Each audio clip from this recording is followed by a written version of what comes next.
அனைவருக்கும் அன்பு வணக்கங்கள் சொந்தங்களே. இந்த வீடியோவில் நாம் கள்ளழகர் ஃபெஸ்டிவல், ஆமாங்க, மலையை விட்டு மதுரை மாநகர் நோக்கி புறப்படுறாரு அழகர். பாதுகாப்பு தீவிரப்படுத்தப்பட்டிருக்கு. சித்திரை திருவிழாவில் பக்தர்களின் பாதுகாப்புக்கு உதவ வைகை வீரன் அப்படின்ற பெயர்ல QR கோட் ஸ்கேன் புகார் செயலியை அறிமுகப்படுத்தி இருக்கு மதுரை மாநகர காவல்துறை. லட்சக்கணக்கான மக்கள் கூட உள்ள நிலையில வைகை ஆற்றுக்குள்ள அதிக அளவு மக்கள் இறங்குவதை கட்டுப்படுத்த 3 அடுக்கு தடுப்பு வேலிகள் அமைச்சிருக்காங்க.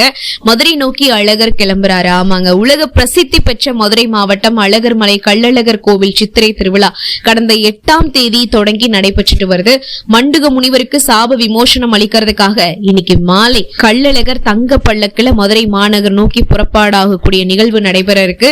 தொடர்ந்து நாளை காலை தொடங்கி மறுநாள் அதிகாலை வரை மாநகர் பகுதி முழுக்க கள்ளழகர் தங்க பல்லக்குல எழுந்தருளி அருள்பாலிக்கிற எதிர் சேவை நடைபெறுது. இதனை அடுத்து விழாவோட சிகர நிகழ்வாக 12ஆம் தேதியான நாளைய தினம் தொடர்ந்து இன்று காலை தொடங்கி மறுநாள், அதாவது நாளை அதிகாலை வரை மாநகர் பகுதி முழுக்க கள்ளழகர் தங்க பல்லக்கில் எழுந்தருளி அருள்பாலிக்கும் எதிர் சேவை நடைபெறும். இதனையடுத்து விழாவோட சிகர நிகழ்வாக 12ஆம் தேதி அதிகாலை 5:45 முதல் 6:05 கள்ளழகர் வைகை ஆற்றில் எழுந்தருளக்கூடிய நிகழ்வு நடைபெற இருக்குதுங்க. நாளைக்கு மறந்துடாதீங்க, 12ஆம் தேதியான நாளை காலை, அதாவது அதிகாலையிலேயே 5:45 சொல்லுவோம் இல்லையா, 5:45 மணில இருந்து 6:05 கள்ளழகர் வைகை ஆற்றில் எழுந்தருளக்கூடிய நிகழ்வு நடைபெற இருக்கு. இதை ஒட்டி இந்த நிலையில இந்த விழாவில மதுரை மட்டும் இல்லாம தமிழகம் முழுவதிலும் உள்ள லட்சக்கணக்கான பக்தர்கள் பங்கு பெற உள்ள நிலையில முன்னேற்பாடு பணிகள்லாம் தீவிரப்படுத்தப்பட்டிருக்கு.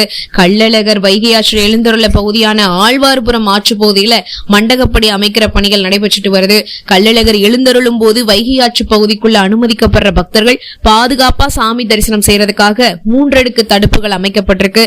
அது மட்டும் இல்ல, வைகை ஆற்று பகுதிக்குள்ள சாமி தரிசனம் செய்யறதுக்காக ஆழ்வார்புரம் மற்றும் நெல்பேட்டை ஆகிய வைகை ஆற்று கரையோர பகுதிகளில் படிக்கட்டுகள் அமைக்கப்பட்டுள்ளதனால அந்த பகுதிகள் வழியாக மட்டுமே பக்தர்கள் அனுமதிக்கப்படுவாங்களாம். இந்த நிலையில கள்ளழகர் தங்க குதிரை வாகனத்துல எழுந்தருளும் ஆற்று பகுதியில வர்ணம் பூசும் பணிகள் நடைபெற்றுட்டு வருதுங்க. தடுப்புகள்லாம் அமைக்கப்பட்டிருக்கு.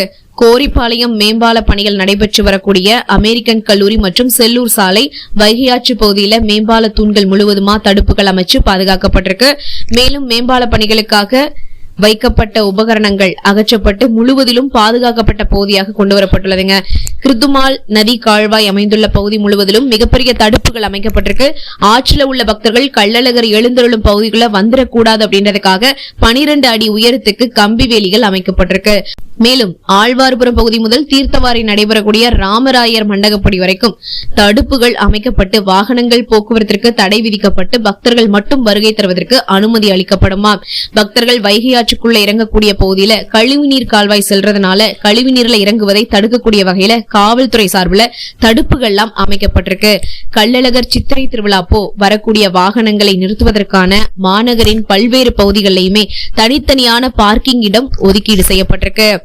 வைகை வீரன், இதனிடையே மதுரை மாநகர காவல்துறை சார்பாக முதன்முறையாக கள்ளழகர் எதிர் சேவை மற்றும் வைகை ஆற்றில் இறங்குற நிகழ்வுகள் அப்போ பாதுகாப்பு தொடர்பான புகார்களை காவல் நிலையத்திற்கு சென்று அளிப்பதை மாற்றி தங்களுக்கான பாதுகாப்பு பிரச்சனை உள்ள பகுதியிலேயே உடனுக்குடன் புகார் அளிக்கக்கூடிய வகையில வைகை வீரன் என்ற QR கோட் ஸ்கேன் மூலமாக புகார் அளிக்கும் நடவடிக்கையாக சுவரொட்டிகள் மதுரை மாநகரத்துல சித்திரை திருவிழா நடைபெறக்கூடிய பகுதிகளில் சுமார் 150 இடங்கள்ல வைகை வீரன் QR கோட் ஒட்டப்பட்டிருக்கிறது குறிப்பிடத்தக்கது.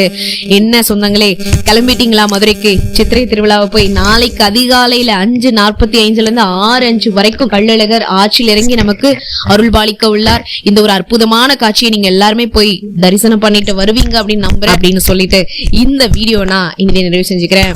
இந்த வீடியோ உங்களுக்கு பிடிச்சிருந்தா லைக் பண்ணுங்க, நிறைய பேருக்கு ஷேர் பண்ணுங்க. மேலும் இது போன்ற அப்டேட்ஸ்களுக்கு நீங்க பண்ண வேண்டியது நம்மளுடைய சேனலை சப்ஸ்கிரைப் பண்ணி சப்போர்ட் பண்ணுங்க. மீண்டும் சந்திக்கலாம் சொந்தங்களே. நமது சந்திப்புகள் அனைத்தும் சந்தர்ப்பமாகும் பொழுது வரை நன்றி, வணக்கம்.